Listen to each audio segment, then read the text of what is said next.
의의 종이라고 하는 제목의 말씀을 같이 나누도록 하겠습니다. 지난 9월에 언론에 여러 차례 나왔는데 우리는 잘 모르는 구석에 있는 기사가 하나가 있었습니다. 김해공항에 있는 공항 난민과 관련된 그런 기사였는데, 아프리카 기니 출신의 한 30대 그 나라에서 본인은 정치적 활동으로 자유를 속박받았다라고 주장하는 그 남성이 9월 기준으로 5개월째 공항에서 공항 난민이 되어 있었던 거죠. 그래서 매일 햄버거만 먹으면서 5개월 살았기 때문에 난민 구호를 운동하는 우리 시민단체에서 또 운동도 하고 뭐 그랬던 기사가 좀 나온 적이 있습니다. 그때 이제 난민이 되려고 그러면 심사를 받아야 되고, 심사에서 난민 판정이 돼야 되는데 심사 자체가 불허되었기 때문에 이제 자유가 없었던 상황이었죠. 그래서 이제 주변의 도움을 받아서 행정 소송을 했었어요. 난민 심사를 받을 수 있는 기회를 달라, 그랬었던 것입니다. 그래서 그게 기사화되고 그랬기 때문에 이제 그게 받아들여졌어요. 그래서 그 소송에서, 그 행정 소송에서 승소를 했습니다. 법무부가 이제 항소하고 그러면 재판이 더 이어질 텐데, 그 후속 기사를 보니까 법무부가 항소를 포기했기 때문에 입국이 이제 허가가 된 겁니다. 그러니까 입국은 허가됐지만 그렇다고 난민이 된 것은 아닌 거죠. 그 이후 상황에 대해서는 저는 잘 모르겠습니다. 그 정도만 알고 있습니다. 난민이 되는 것과 난민 자격을 얻는 것과 난민 자격을 얻지 않는 것은 차이가 너무 큰 거예요. 난민 자격을 얻으면 마음껏 보호를 받을 수 있습니다. 그러니까 박해로부터 보호받을 권리가 있고, 강제 송환 받지 않을 그런 권리가 있고, 또 안전하게 거주할, 또 일할 권리가 있고, 이 나라에 거주하는 외국인들과 같은 대우를 받을 수 있기 때문에 그저 할 수 있는 한 최선을 다해서 난민 자격을 얻고자 하는 겁니다. 그러나 그 소명 내용이 조금 불충분하기 때문에 인정해 줄 수 없다라고 하는 입장이었던 거죠. 그 결과가 어떻게 될지는 잘 알 수가 없습니다. 마찬가지로 영주권이나 시민권 얻고자 하는 대한민국 내에서도 그런 사람들이 많고, 특히 세계 최강국이라고 하는 미국에는 더 말할 것도 없겠죠. 영주권을 얻고 싶어하고 시민권을 얻으려고 그러고, 시민권이 가장 높은 거죠. 시민권은 국적을 받는 거예요. 그러면 여권을 받을 수가 있어요. 그럼 여권 파워를 행사할 수가 있는, 그러니까 할 수 있는 한 강한 나라의 시민권을 받고 싶어 하는 것이죠. 그렇게 되면 거주권도 있고 취업도 할 수가 있고, 그 다음에 의료보험 서비스도 받을 수 있고, 여러 가지 혜택이 많이 큰 것입니다. 그리고 시민권을 받게 되면 투표도 할 수 있고 공직에도 나갈 수 있고, 그러니까 난민 자격 받으려고 그러는 거고, 영주권 받으려고 하는 거고, 또 시민권 받으려고 애를 쓰는 것입니다. 이 권리 때문입니다. 그런데 권리만 있는 것이 아닙니다. 당연하죠. 난민 자격을 받았다고 해서 권리만 행사하는 것은 아니죠. 이 나라 법을 준수해야 되는 그런 의무가 부과가 되는 것입니다. 영주권, 시민권을 받은 사람들도 마찬가지입니다. 세금도 내야 되고, 그 다음에 주소 변경 신고 의무도 가져야 되고, 그리고 경우에 따라서 나이가 되면 남자일 경우에는 병역 의무도 해야 되고, 모든 법을 준수해야 되는 그런 의무가 동시에 같이 부과가 되는 것입니다. 권리만 있는 것이 아니고 의무도 있는 거예요. 권리만 주어지는 것이 아닙니다. 그렇게 함으로써 신분에 맞는 수준을 유지하는 것입니다. 신분에 맞는 수준을 유지해야지, 그렇지 않고 그걸 유지하지 못하게 되면 그 다음에 그 권리를 받고자 하는 사람들은 문이 좁아질 수밖에 없죠. 문을 열어줬더니 그 다음에 의무 이행을 하지 않더라. 그러니까 이 사회가 더욱더 혼란해지더라. 그러면 앞으로 난민 자격, 영주권, 시민권 주는 그 어떤 자격 요건을 더 강화해서 그 다음에 오는 사람들은 어려워지는 것입니다. 그러니까 이런 상황이 되지 않게 하기 위해서라도 열심히 의무 이행을 하는 거예요. 그래야지 사회 통합이 되는 거고, 그 사회에서 사는 사람들이 권리를 충분히 누리며 살 수 있는 것입니다. 오늘 본문에서 바울이 얘기하는 것이 바로 이러한 내용이에요. 하나님의 자녀가 되었다라고 하는 것은 천국 시민권을 받은 거예요. 그러니까 하나님의 자녀로서 어떤 행정적으로 허가를 받은 것입니다. 그 자체로 매우 감격스러운 일이에요. 여러분, 우리가 주일에 이렇게 예배에 참석해서 하나님을 아버지라고 부르면서 예배를 드리는 거 이 자체가 매우 감격스러운 거예요. 너무 오랫동안 우리가 예배를 드리다 보니까 그 감격이 좀 식어지고 그래서 그런 거지, 이 자체가 매우 감격스러운 것입니다. 그런데 이것으로 종결된 것은 아닙니다. 하나님의 자녀가 됐고, 우리 말씀에 나오는 용어를 빌어서 표현하자면 의의 종이 되었다 그래서 이 자체가 모든 것이 종결된 것은 아니에요. 끝! 이제는 권리만 누려라. 하나님의 자녀로서 권리만 누려라. 그것이 아닌 거예요.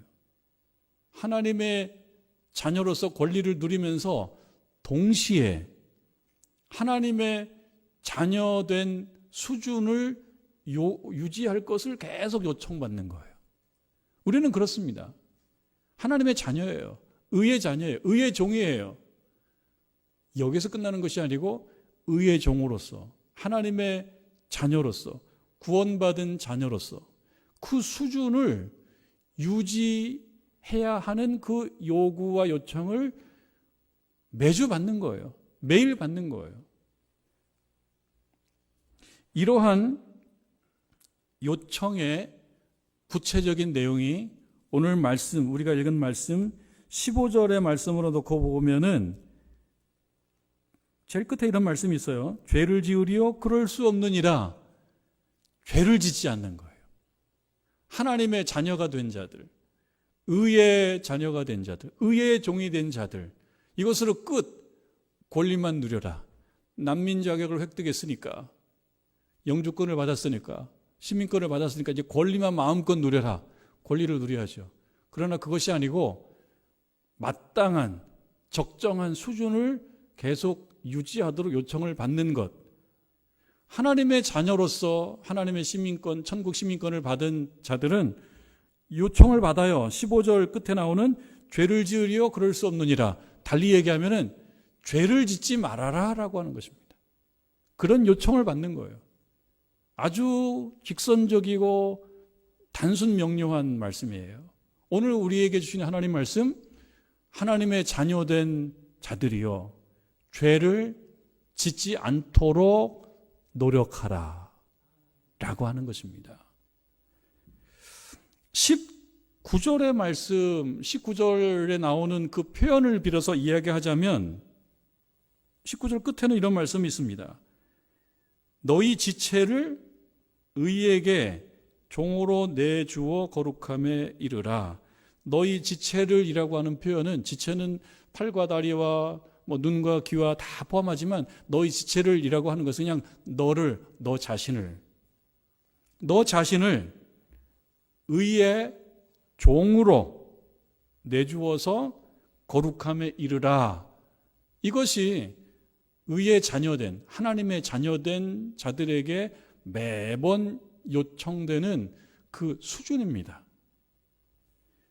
의의 종으로서, 의의 종으로 내주라는 거예요. 의의 종의 반대는 죄의 종이거든요. 그러니까 오늘 말씀은 죄의 종과 의의 종으로 나누어서 죄의 종으로 가지 말고 의의 종으로 가라라고 하는 뜻입니다. 종이라고 하는 표현을 쓴 것은 비유지요, 비유. 종이라고 하면 주인의 말을 따르는 거거든요. 그 원리를 가지고 온 거예요. 그러니까 하나님의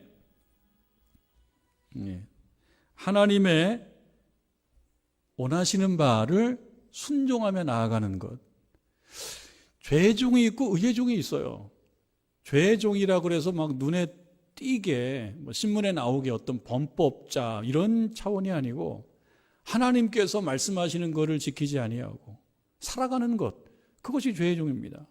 그러니까 두 개밖에 없다는 겁니다. 우리가 살아가면서는 무엇인가를 따라가거든요. 그러니까 그거를 철학적으로 얘기하면 나는 가치관입니다. 가치관인데 누가 옳다라고 생각하는 건가? 하나님이 옳다라고 생각하는 것을 따라가는 것.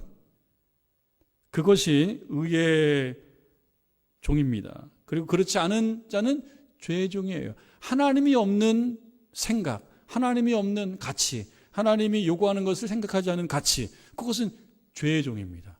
그렇게 하지 말고 의에게 종으로 내주어 하나님 말씀을 늘 듣고 그 말씀이 주가 돼서 따라가며 거룩함에 이르라 라고 하는 것이 오늘 주신 말씀입니다. 15절에 나오는 질문을 봅니다. 그런즉 어찌하리요? 우리가 법 아래 있지 아니하고 은혜 아래 있으니 죄를 지으리요? 의문문이에요. 질문이에요. 이때 이 성경의 이 본문에 나오는 이 청중들 중에 어떤 사람들은 그런 마음을 갖고 있는, 약간 좀 빈정되거나 비꼬는 마음을 갖고 있는 사람들도 있었던 것 같아요. 사도 바울이 말하는 복음의 그 정수를 듣고 그거 아니야 라고 얘기하는 어떤 사람도 있었던 것 같아요. 그러니까 얘기하는 겁니다. 우리가 율법 아래 있지 않고 은혜 아래 있다라고 해서 마음 놓고 죄를 짓자는 말입니까? 라고 사도 바울이 말하는 걸 보면 어떤 사람들은 뭐 죄를 지을 수도 있겠네, 뭐 그게 큰 문제가 안 되겠네 라고 말하는 사람들도 있었던 거예요. 우리들도 그런 마음을 가질 수 있다는 겁니다. 우리들도, 신자된 우리들도. 마음 놓고 죄를 짓는 것은 아니지만, 저도 그렇고 여러분도 그렇고 마음 놓고 죄를 짓자 이렇게까지는 생각하지 않죠. 우리가 하나님 자녀 됐고 죄에서 자유함을 얻었으니, 죄로부터 자유함을 얻었으니 더 이상 죄에게 끌려다니지 이제 않게 됐네. 그러니 마음 놓고 죄를 지어도 돼? 그건 아니라고 하더라도 그렇게까지는 마음 먹지 않죠. 우리가 죄로부터 자유함을 얻었다고 해서 마음 놓고 죄를 짓는 것까지는 아니지만, 그러나 이런 생각들을 한단 말이죠. 어떤 생각들이냐면, 나도 인간인데 뭐, 이런 생각들 하죠. 여러분들 살아가다 보면 나도 인간이야. 그 말은 뭡니까? 내가 조금 부족함이 있고 내가 좀 죄를 짓 거, 뭐 나만 죄를 짓나? 나도 사람이야. 나도 감정이 있어. 나도 감정적일 수 있어 라고 하는 그런 말이죠. 그런 말. 나도 인간이야 라고 하는 말은 인간이 뭐 아니라는 얘기가 아니라 이런 정도는 그냥 받아들일 수 있어야 되지 않아? 라고 얘기하는 부분인 거예요. 더불어서 나도 약한 사람이라고. 당신만 약해? 나도 약해. 나도 허술할 수 있어. 나도 죄를 지을 수 있어. 나도 부족할 수 있어. 왜 그걸 갖고 문제를 삼아? 나도 괜찮아 라고 얘기할 때가 있단 말이죠. 그리고 이런 어떻게 보면 약간 조금 교묘한 말인데, 너무 훌륭할 필요는 없어. 누가 너무 훌륭하랍니까? 말은 그렇게 하는 거예요. 너무 훌륭할 필요까지는 없지 않아? 그냥 섞여 살면 되지 않아? 내가 빛나게 훌륭해서 누구를 부담스럽게 만들어줄 필요까지 있겠어? 그냥 적절히 섞여 살면 되지? 그냥 섞여 살면 되는 거지. 그리고 평균하면 되는 거 아니야? 평균. 그런 말들 속에 담겨져 있는 거는 적극적으로 의의 종이 되겠다라고 하는 말이 마음이 부족할 때 드는 생각이에요. 평균하면 되지 않아? 평균했다라고 해서 누가 지적하고 막 그러는 건 아니지만, 내 자신이 처음부터 나는 평균을 하겠다, 그 말은 평균이 아닌 거죠. 죄에 대해서 관대하게 살아가겠다, 그런 마음이 우리들에게도 있단 말이에요. 이런 마음에 대해서 하나님께서 사도 바울을 통해서 주시는 답은 아주 명쾌합니다. 그러면 안 된다, 이것이 답이에요. 그러면 안 되고 죄를 짓지 말아라. 그리고 이 말씀처럼 자기 지체를 의에게 종으로 내주어서 거룩함에 이르라. 거룩함에 이르라. 거룩함이라고 하는 것은 자꾸 하나님과 가까워지는 거예요. 여러분, 살아가면서 자꾸 하나님과 가까워지셔야 돼요. 여러분 사용하는 시간이 정해져 있는데 그 시간 중에 하나님께 드리는 시간이 많아야 돼요. 거룩함이라고 하는 것은 하나님과 가까워지는 거고, 세상과 나를 자꾸 분리해 놓는 것입니다. 하나님과 가까이 가는 거예요. 그게 거룩인 것입니다. 15절 16절에 주시는 말씀이 바로 그거예요. 세 번역으로 읽어드리면 이렇게 되어 있어요. 그럴 수 없습니다. 여러분이 자기를 누구에게나 종으로 내맡겨서 복종하게 하면 여러분은 여러분이 복종하는 그 사람의 종이 되는 것임을 알지 못합니까? 종과 주인 간의 관계, 오늘날 우리 시대에는 이러지 않습니다만 예전에는 주인이 있고 종이 있었어요. 그러니까 그거를 비유적으로 말씀하는 거 있는 것입니다. 여러분은 죽음에 이르는 죄의 종이 되거나 아니면 의로움에 이르는 순종의 종이 되거나 하는 것입니다. 두 가지밖에 없다는 거예요. 하나님은 두 가지로 본다는 거예요. 죄의 종이 되거나 순종의 종, 의의 종이 되거나 중간은 없다. 평균 적당히 하겠다라고 하는 것은 죄의 종으로 가는 것입니다. 두 가지밖에 없다는 거예요. 이 죄를 짓지 말아라라고 하는 것은 의로워짐을 그 죄 때문에 박탈받게 되기 때문에 하는 말씀이 아닙니다. 이미 하나님의 은혜로 믿음으로 의로워졌어요. 그러면은 내가 좀 부족하다 그래서 하나님께서 너 절로 가, 끝. 너 시민권 뺏어. 이건 아닙니다. 하나님의 자녀 된 것은 그대로 있어요. 그런데 우리가 죄를 짓게 되면 그 죄는 우리의 의로움을 뺏어가는 건 아니지만 의의 종으로서의 수준이 자꾸 떨어지는 거예요. 그거를 지적하는 겁니다. 하나님께서는 우리들에게 원하시는 것은 뭐냐면 신자, 하나님의 자녀로서의 수준을 계속 유지하기 위해서 죄를 짓지 말라는 거지, 오늘 죄를 지면 갑자기 하나님의 자녀였다가 자녀가 아닌 거가 돼버리고 의로운 존재가 되었다가 갑자기 불의한 존재가 되고 이런 것이 아니라는 것입니다. 우리가 의로워지는 것은 내가 선하게 살고 내가 악하게 살고 그걸 하는 것이 아니에요. 하나님의 은혜로 불러서 지명하여 하나님 자녀 삼아주신 것입니다. 그럼에도 불구하고 그 상황에서 죄를 짓지 말아라라고 하는 것은 죄지면은 마귀의 자녀가 돼, 죄지면은 구원 못 받아, 죄지면 지옥 가, 그런 뜻으로 말씀하시는 게 아니에요. 의의 종이 됐으니 의의 종답게 하나님께서 요구하는 그 수준에 맞게 하루하루 계속 자기를 만들어가며 살으라라고 하는 것입니다. 그렇게 보면 열매를 맺으라라고 하는 것과 같습니다. 그러니까 나무로 비유하자면 우리는 의의 나무인 거예요. 의의 나무. 그럼 의의 열매를 맺어야 되는 나무인 거예요. 열매라는 표현이 나옵니다. 오늘 여러분 21절에 보면 너희가 그때 무슨 열매를 얻었느냐? 이제는 너희가 그 일을 부끄러워하나니. 그러니까 열매라고 하는 것이 사실은 좋지 않은 열매들도 많이 있습니다. 좋지 않은 열매들. 맺지 말아야 될 것도 있는 거예요. 22절에 보면 그러나 이제는 너희가 죄로부터 해방되고 하나님께 종이 되어 거룩함에 이르는 열매를 맺었으니, 열매가 있어요. 거룩함에 이르는 열매. 그 거룩함에 이르는 열매를 의의 나무들이니까 열매를 맺는 것입니다. 여러분 열매를 맺는 하나님 자녀가 되시기를 주님의 이름으로 축원합니다. 제가 저를 생각해 보면 타고난 것이 있고 타고나지 않은 것들이 있어요. 사람들은 타고난 것이 굉장히 많습니다. 여러분 외모 100%는 아니지만 왜 100%가 아니라고 하는 이유를 제가 말씀드리겠습니다. 타고납니다. 외모 타고나고 신체적 조건 타고나고 목소리 타고나고 눈 모양, 코 모양, 입 모양 타고납니다. 그런데 타고났다라고 해서 그대로 사는 건 아닙니다. 왜 타고난 것이 아닌 부분이 있냐면 살아가다 보면 얼굴이 바뀌어요. 살아가다 보면 어느 부분이 바뀝니까? 코가 이리 가고 눈이 저리 가고 그렇게 바뀌는 것이 아니고 눈이 주는 이미지가 바뀌어요. 코가 주는 이미지가 바뀌어요. 얼굴 전체가 주는 표정이 주는 이미지가 바뀝니다. 목소리 타고납니다. 목소리 타고나요. 부모님 목소리 많이 닮습니다. 그런데 그 목소리로 말하는 내용들은 바뀝니다. 어떤 사람들은 발음이 또박또박하고 어떤 사람들은 말을 막 하다 보니까 발음도 막 뭉개지고 할 수 있는데 안 하면 그렇게 됩니다. 어떤 사람들은 바른말 고운말을 많이 쓰는데 어떤 사람들은 말 속에 조금 품이 없는 표현들이 너무 많이 들어가요. 나는 이렇게 태어났으니까 그렇게 살면 되지. 그러면서 자꾸 품이 없는 말들을 하게 되면 품이 없는 사람이 되는 거예요.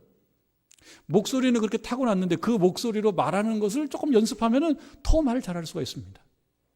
제가 어느 영상을 보니까 우리가 다 영어를 잘하고 싶어 하잖아요. 근데 영어를 잘하고 싶어 하는 사람들 중에 영국 영어를 잘하고 싶어 하는 사람들이 많대요. 그게 또 조금 더 귀족적인 영어라고 그런데요. 그래서 우리가 잘하는 물을 영어로 얘기할 때 워터, 워터라고 얘기하는데 이 워터는 영국 사람들이 하는 발음인데 조금 좀 품위 있는 사람들이 하는 발음이래요. 워터라고 한대요. 그게 좀 품위가 없으면은 좀 이게 좀 버터가 많이 들어가가지고 워러 그런대요. 워러. 미국 사람들이 워러 그런대요. 그래서 나는 영국 발음 할 거야. 목소리는 똑같은데 발음을 바꾸는 거예요. 그러면 자기가 품이 있어진다고 생각하는 사람도 좀 있다는 거예요. 한국 사람들도 마찬가지입니다. 말하는 속도, 그리고 말의 표현, 목소리는 타고난 건데 말하는 속도, 발음, 표현, 이것은 살아가면서 내가 사실은 맺게 되는 열매일 수도 있어요. 표정, 얼굴은 타고났지만 표정은 타고난 게 아니란 말이에요. 표정은 바꿀 수가 있는 거예요. 말씀 생활 잘하고 은혜 받고 그리고 헌신하고 그러는 과정 속에 얼굴이 바뀝니다. 표정이 바뀝니다. 눈빛이 바뀝니다. 목소리는 똑같지만 그 목소리로 표현하는 방식이 바뀝니다. 이것이 말씀에서 하나하나 말해주지는 않지만 열매인 거예요. 그 열매를 가지고 어떤 사람들은 즐거움을 느껴요. 열매라고 하는 것은 무엇입니까? 열매는 열매를 따먹는 사람이 행복한 거예요. 열매를 따먹었는데 맛이 너무나 없으면 그 열매가 감동이 없잖아요. 열매를 가지고 혜택을 받는 사람들이 있어요. 그래서 하나님께서 열매를 맺으라고 하는 것입니다. 그 중에서도 죄의 열매가 아니고 의의 열매. 제가 생각해 보니까 정말 맞는 것 같아요. 세상에는 좋은 사람이 있고 나쁜 사람이 있어요. 나쁜 녀석들이 꽤 있더라고. 요즘에 사회 문제가 많이 되고 있는 저 캄보디아 문제가 많이 있잖아요. 캄보디아에 뭐 건물 엄청나게 지어놓고 거기에 뭐 경비원도 막 세워놓고 첨단 장비 들어가고 그 안에서 뭘 하냐면은 남의 돈 뺏어가는 거. 남의 등 치는 거. 제가 알고 있는 한 목사님도 그 가족 중에 한 명이 보이스피싱 당했는데 보이스피싱 돈을 너무 많이 당했어요. 세상에 이런 일이 있을까? 뭐 액수가 엄청 크더라고요. 보이스피싱이 뭡니까? 남의 돈 뺏어가는 거예요. 공부해가지고 남의 돈 뺏어가는 거예요. 나쁜 녀석이죠. 그 세상에는 다 좋은 사람이 아니더라고. 그리고 열매를 살아가면서 나쁜 열매를 너무 많이 맺는 사람들도 있더라고요.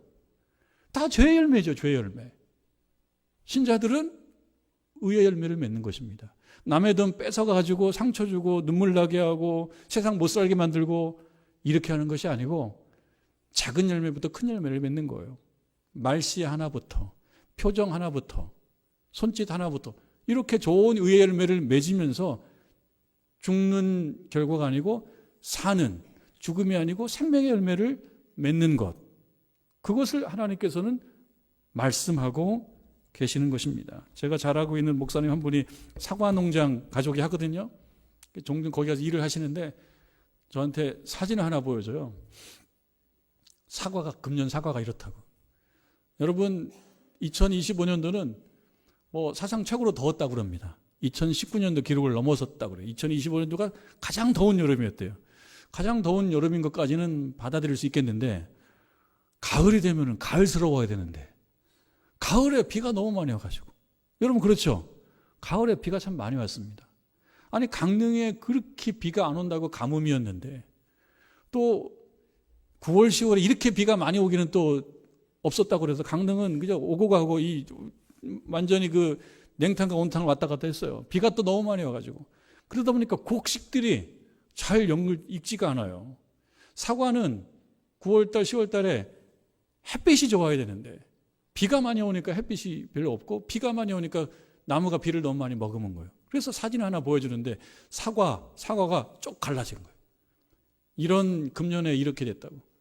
그러면 사과 가격이 높아지겠군요. 그러니까 사과 가격이 높아질 거라고. 일단 산출되는 사과가 적대요. 나무 하나에 사과 하나가 물 너무 많이 머금어가지고 갈라져 버리면 그건 팔 수 없지 않습니까? 그러면은 사과 농가에 사과가 한 2,000그루쯤 된다 그러면 한 2,000그루쯤 된다 그러더라고요. 그러면 나무 하나에 사과 하나만 하더라도 2,000개거든요. 여러분 사과 한 박스에 사과가 몇 개 들어가나요? 제가 잘 모르지만 한 20개에서 30개, 30개 들어가지 않습니까? 그러면 20개쯤 들어간다 그러면 사과나무 하나에서 하나만 문제가 생겨도 2,000개가 없어지는 거예요. 그러면 박스로 얘기하면은 100박스. 그럼 하나의 가격이 얼마가 됩니까? 하나에 한 10만 원씩만 하더라도 그럼 한 1,000만 원.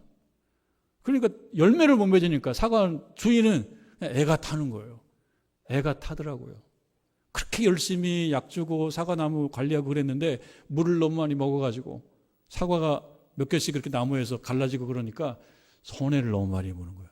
가슴 아파하더라고요. 하나님께서 우리를 키우십니다. 어떻게 키우십니까? 의의 나무로 키우십니다. 의의 나무로 키우셔요. 우리가 무슨 열매? 의의 열매를 많이 맺어야죠. 의의 열매를. 의의 열매가 무엇이냐? 여러분 성령의 9가지 열매 아시지 않습니까? 사랑과 희락과 화평과 오래 참음과 자비와 양선과 충성과 온유와 절제. 다 추상명사긴 합니다만 우리가 모르는 말들이 아니에요. 살아가면서 이러한 말씀의 열매를 많이 맺기를 바라고, 그 다음에 말씨의 열매를 많이 맺기를 바라고, 표정은 내 마음을 반영합니다. 내 마음이 어떤 마음이냐에 따라서 표정이 은혜롭고 자비롭고 덕스러울 수도 있고 표정의 열매를 얻을 수 있고 그렇지 않을 수도 있어요. 열매를 많이 못 맺는 분들은 말씀을 들으면서 하나님 제가 반성합니다. 생각해 보니까 의의 열매가 별로 없는 것 같습니다. 의의 열매를 많이 맺겠습니다. 이렇게 마음 먹고 결심하며 2025년도 이 가을에 의의 열매를 많이 맺는 의의 종 되시기를 주님의 이름으로 축원합니다.